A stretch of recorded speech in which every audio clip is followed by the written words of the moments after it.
Hello, welcome back to today's reading of all the Mowgli stories.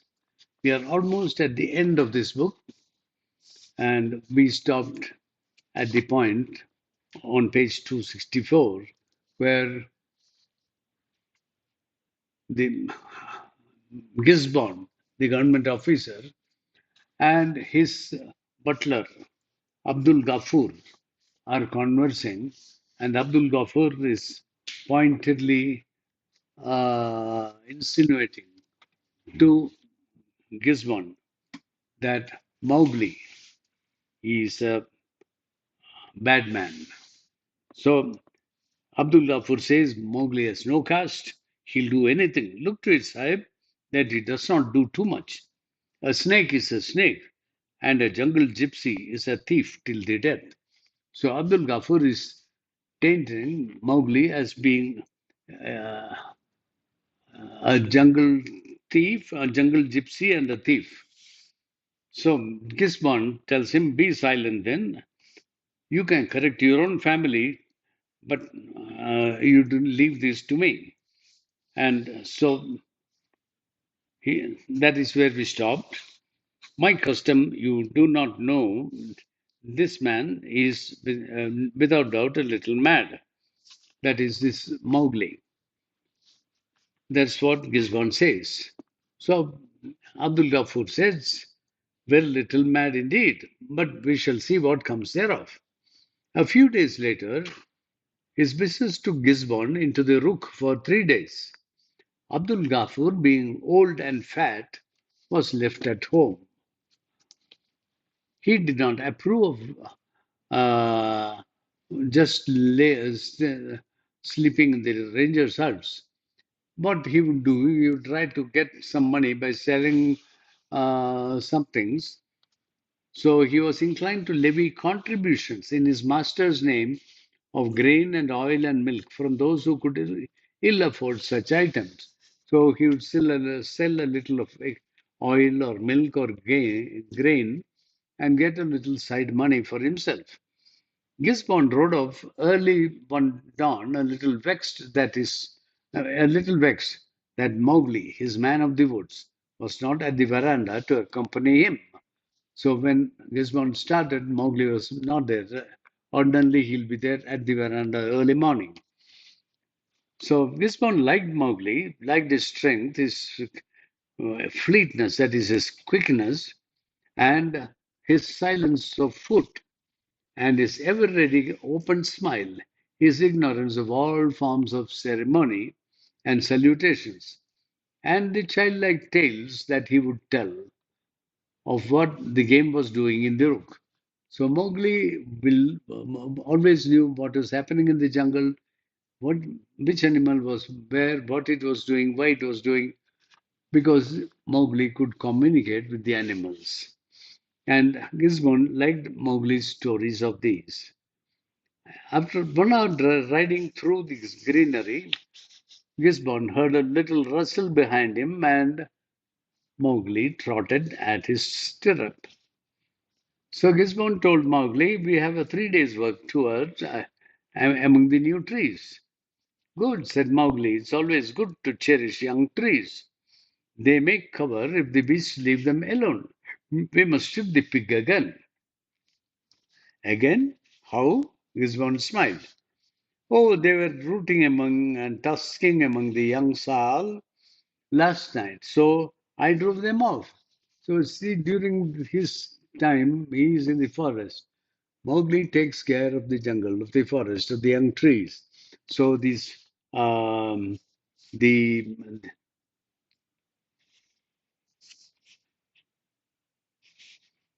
young trees, beasts alone, they were tusking among.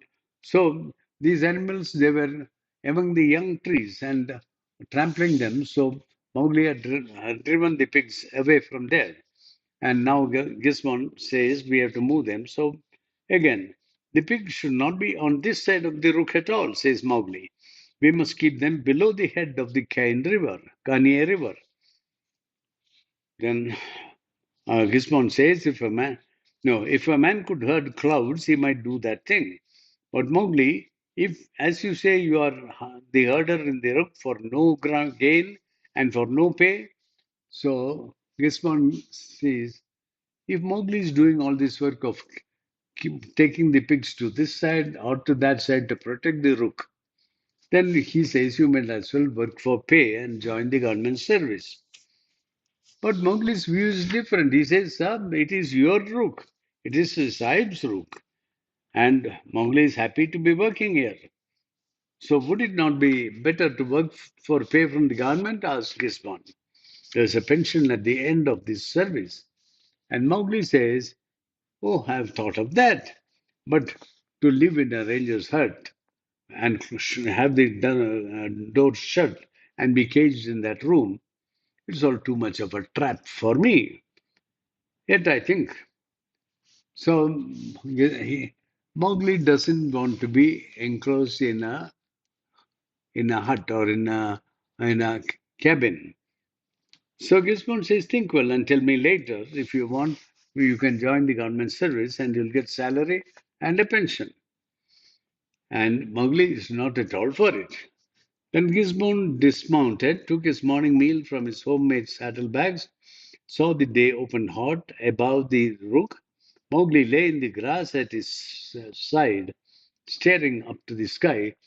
How nice the view is, the picture presented by Rudyard Kipling of life in the open jungle, in the forest, in the rook. It is the grassland at the edge of the forest. And so Mowgli is lying on the grass at his side, staring up into the sky. Presently, he said in a lazy whisper, Sahib, is there any order at the bungalow to take out the white mare today? So while lying there, Mowgli is asking Gisborne, is there any, have you issued instructions to take out the white mare?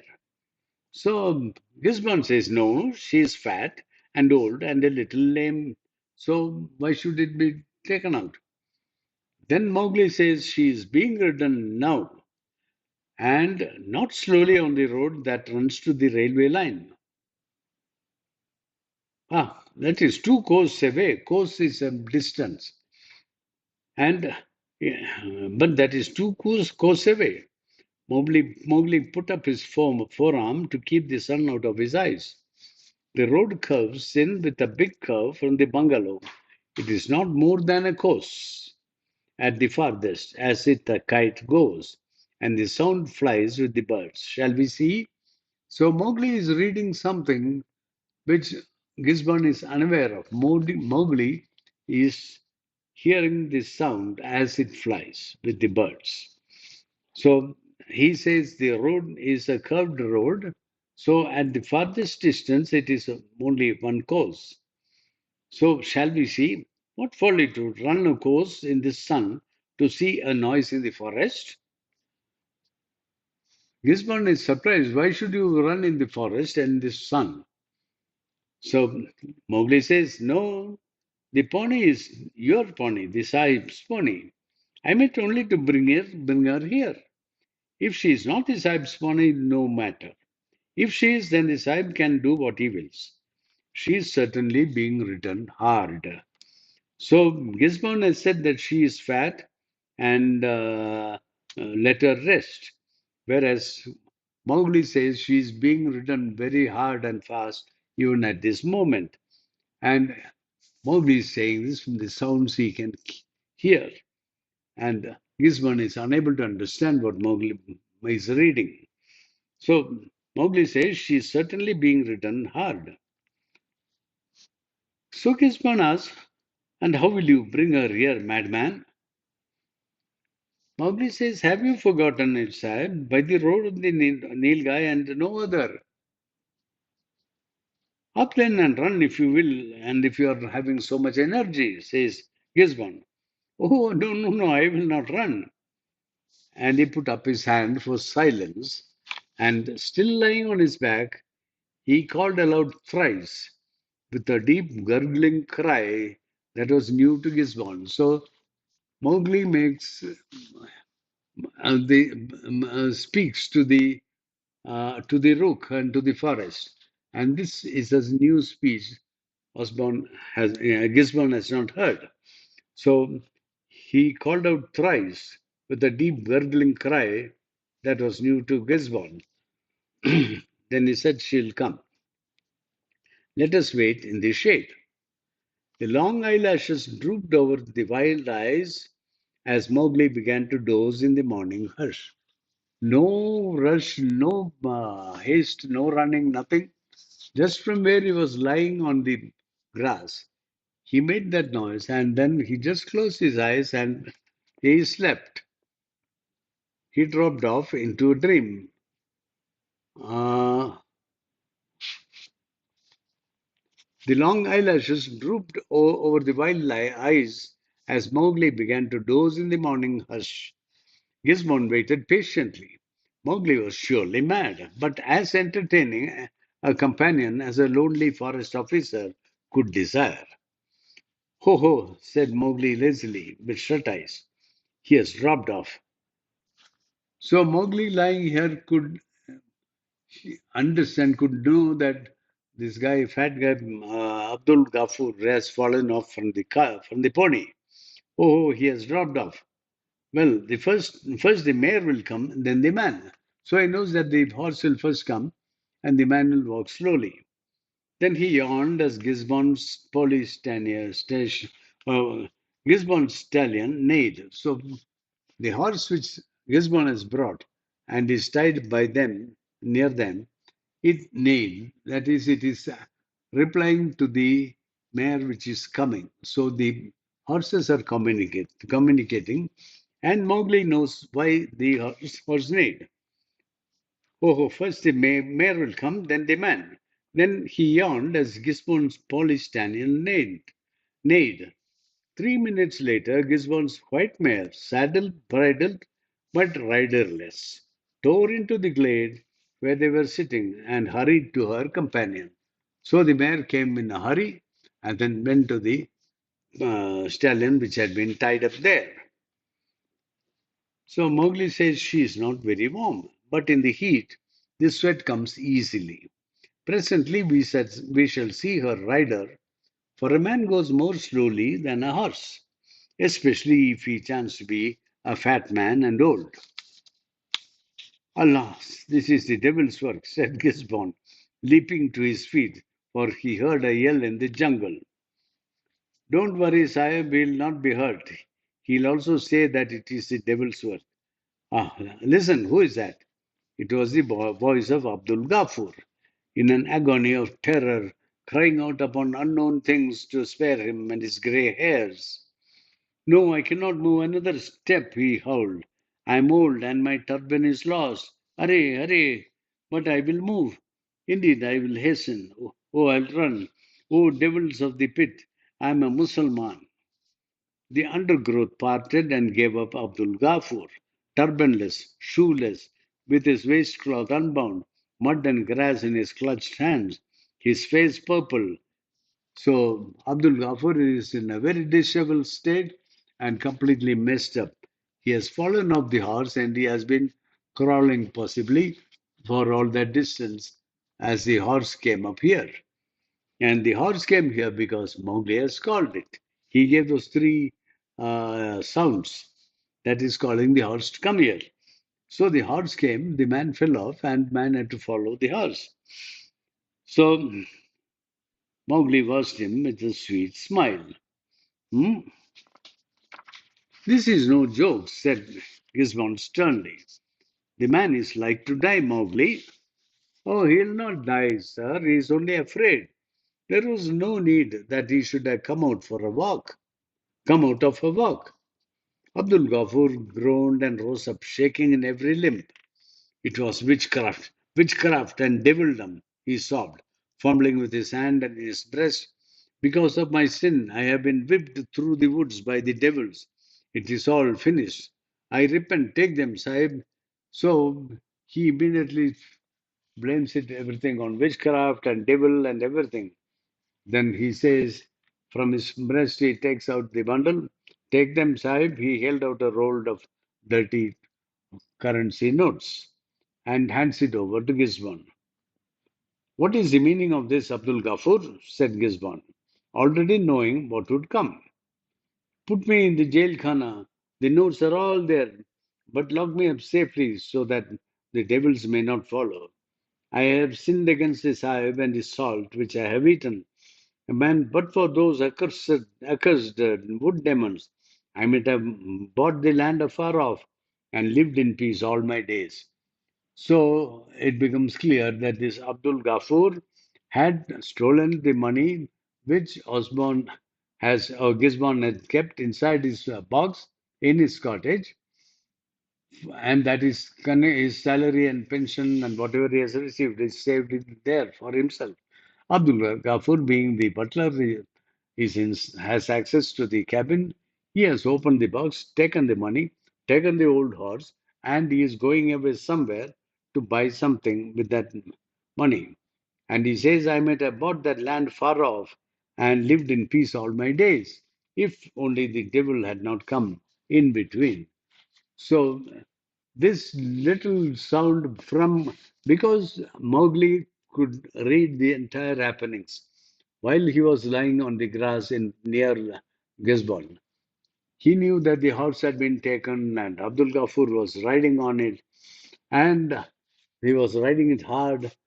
He called the horse to come by making that sound. That is the language which they use, Mowgli and the animals. So the horse came to Mowgli, and Abdul Ghaffur fell off, and he had to crawl all the way. And then he said, "Oh, this is all devil." He got so scared, he came and gave the money to Gisborne and confessed that he had taken the money and that he would have bought the land, etc. Put me in the jail khana. The notes are all there, but lock me up safely so that the devils may not follow me. I have sinned against you and your salt, which I have eaten. But for those accursed wood demons, I might have bought the land far off and lived in peace all my days. He beat his head upon the ground in an agony of despair and mortification. Gisborne turned the roll of notes over and over. It was his accumulated back pay for the last 9 months, the roll that lay in the drawer with the home letters and the recapping machine. Mowgli watched Abdul Ghaffur laughing noiselessly to himself. There is no need to put me on the horse again. I will walk home slowly with the Sahib, and then he can send me under guard to the jail. The government gives many years for this offense, said the butler sullenly. Loneliness in the rook affects very many ideas about very many things. Gisborne stared at Abdul Ghaffur, remembering that he was a very good servant and that a new butler might be broken into the ways of the house from the beginning, and at the best would be a new face and a new tongue. So he doesn't want to get a new butler. So he wouldn't like to sack Abdul Ghaffur, notwithstanding his offense. Listen, Abdul Ghaffur, he said, you have done a great wrong and altogether lost your izzat and your reputation. But I think that this came upon you suddenly. Allah, I never desired the notes before. The evil took me by the throat while I looked. So when he looked at the money, the evil caught him by the throat and made him take the money. So the blame is on the evil, not on himself. So this one says that also I can believe. Go then back to my house, and when I return, I'll send the notes by a runner to the bank, and there shall be no more said. You are too old for the jail khana, and your household is guiltless. So your child and wife or whoever, they are guiltless. So if you are sent to jail, they will suffer. So this one is clear. He will not send Abdul Ghaffur to the jail, and no more will be said. So he will not talk to anybody about it. For answer, Abdul Ghaffur sobbed between Gisborne's cowhide riding boots. So he falls at the feet and cries. There's no dismissal, then he gulped. That we shall see. It hangs upon your conduct when we return. Get on the mare and ride slowly back. So he is relieved. Abdul Ghaffur is relieved that he is not being sacked, but Gisborne says, let us see whether we'll dismiss you or not. It depends upon your conduct. When you return, get upon the mare and ride slowly back. But the devils, the rook is full of devils, cries Abdul Ghaffur.